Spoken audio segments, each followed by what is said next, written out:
আসসালামু আলাইকুম বন্ধুরা, আশা করি সবাই ভালো আছেন। বন্ধুরা, আমার ভিডিও যদি আপনাদের ভালো লাগে তাহলে একটি লাইক দিয়ে দেখতে থাকুন। দেখতে দেখতে ভালো লাগা ভালোবাসা হয়ে যাবে ইনশাল্লাহ। আমি আসমাউল আছি আপনাদের সাথে। আপনারা দেখছেন ডিফেন্স আপডেট বাই আসমাউল। সম্প্রতি আন্তর্জাতিক আণবিক সংস্থা IAEA ইরানের পরমাণু কর্মসূচি নিয়ে একটি নতুন প্রতিবেদন প্রকাশ করেছে। প্রতিবেদনে সংস্থাটি দাবি করেছে, ইরান এতদিন তাদের সঙ্গে যে সহযোগিতা দেখিয়েছে সেটি মূলত একটা কৌশল মাত্র। IAEA এর বিশ্লেষণ অনুযায়ী ইরান আনুষ্ঠানিকভাবে 3টি পরমাণু স্থাপনার তথ্য প্রকাশ করেছে: ইস্পাহান, ফোর্দো এবং নাতানজ। কিন্তু বাস্তবে এই 3টির বাইরে গোপনে আরও 2টি বড় আকারের ইউরেনিয়াম সমৃদ্ধকরণ কেন্দ্র রয়েছে, যেগুলোর অস্তিত্ব সম্পর্কে কখনো কিছু জানানো হয়নি। সংস্থার দাবি, ওই গোপন স্থাপনাগুলোতে ইরান দ্রুত গতিতে একটি গুরুত্বপূর্ণ মিশনে কাজ করছে, যার বিষয়ে কোনো তথ্য প্রকাশ করা হয়নি।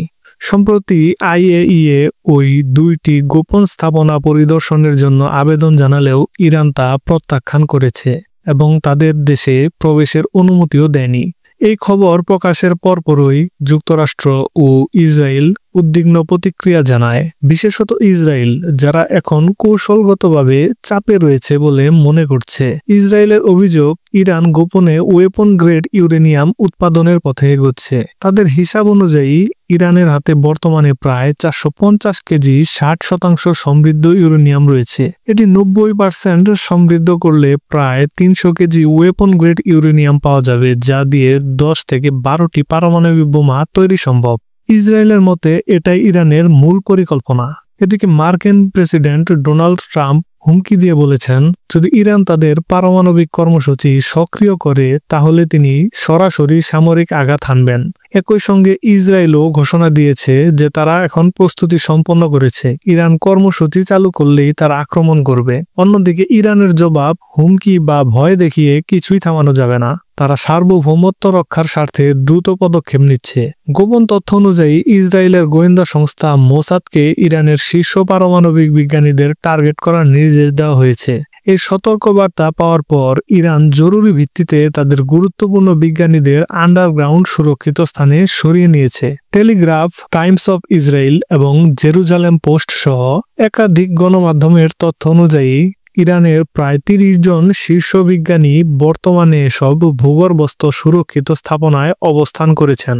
তাদের ভাগ করে 30টি বিশেষ টিম তৈরি করা হয়েছে, যাতে তাদের জ্ঞান ও অভিজ্ঞতা ভবিষ্যৎ প্রজন্মের কাছে পৌঁছে দেওয়া যায়। বন্ধুরা, একটা জিনিস দেখুন, যে বিদ্যা বা জ্ঞান, এটি কিন্তু বোমা মেরে ধ্বংস করা যায় না। একটা সময় আরবের বুকে ইহুদিরা কিন্তু পবিত্র কোরআনকে ধ্বংস করতে চেয়েছিল, কিন্তু আল্লাহ কোরআনকে হাফেজদের কলবের মধ্যে প্রতিস্থাপন করেছেন, যার কারণে কিন্তু কোরআনের জ্ঞান কখনো ধ্বংস করা সম্ভব নয়। দেখুন, ইরান দৃঢ়ভাবে বিশ্বাস করে পারমাণবিক অস্ত্র তৈরি ছাড়া যুক্তরাষ্ট্রের চাপ মোকাবেলা করা এবং টিকে থাকা কঠিন। তাই তারা গোপনে দ্রুত গতিতে এই লক্ষ্যে কাজ করে যাচ্ছে। এদিকে আজারবাইজান ও আর্মেনিয়ার সীমান্তবর্তী জাঙ্গিজোর করিডোর ইস্যুতেও উত্তেজনা বেড়েছে। ইরান আশঙ্কা করছে, এই করিডোর যুক্তরাষ্ট্রের হাতে গেলে তা তাদের নিরাপত্তার জন্য হুমকি হবে। এজন্য ইরানের সর্বোচ্চ নেতা আয়াতুল্লাহ খামেনি নির্দেশ দিয়েছেন, যদি এই করিডোরের কাজ শুরু হয় তবে তাৎক্ষণিকভাবে ক্ষেপণাস্ত্র হামলা চালানো হবে। ইরানের IRGC ইতিমধ্যেই সীমান্ত এলাকায় বিপুল সংখ্যক ড্রোন, ব্যালিস্টিক এবং ক্রুজ মিসাইল মোতায়েন করেছে। সতর্কবার্তায় বলা হয়েছে, করিডোরের কাজে যুক্তরাষ্ট্র, আজারবাইজান বা আর্মেনিয়া যে নেতৃত্ব দেখ না কেন, সামরিক প্রতিক্রিয়া সঙ্গে সঙ্গে আসবে। বর্তমানে আঞ্চলিক উত্তেজনা চরমে এবং ইরানের গোপন আন্ডারগ্রাউন্ড প্রকল্প আন্তর্জাতিক মহলে নতুন করে উদ্বেগের তৈরি করছে।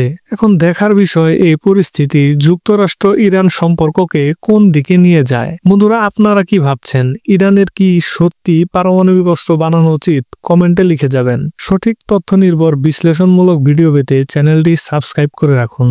নতুন কোনো বিশ্লেষণ নিয়ে খুব দ্রুতই ফিরে আসবো ইনশাল্লাহ। সে পর্যন্ত সবাই ভালো থাকুন, সুস্থ থাকুন এবং আমাদের প্রিয় বাংলাদেশকে ভালোবাসুন। আল্লাহ হাফেজ।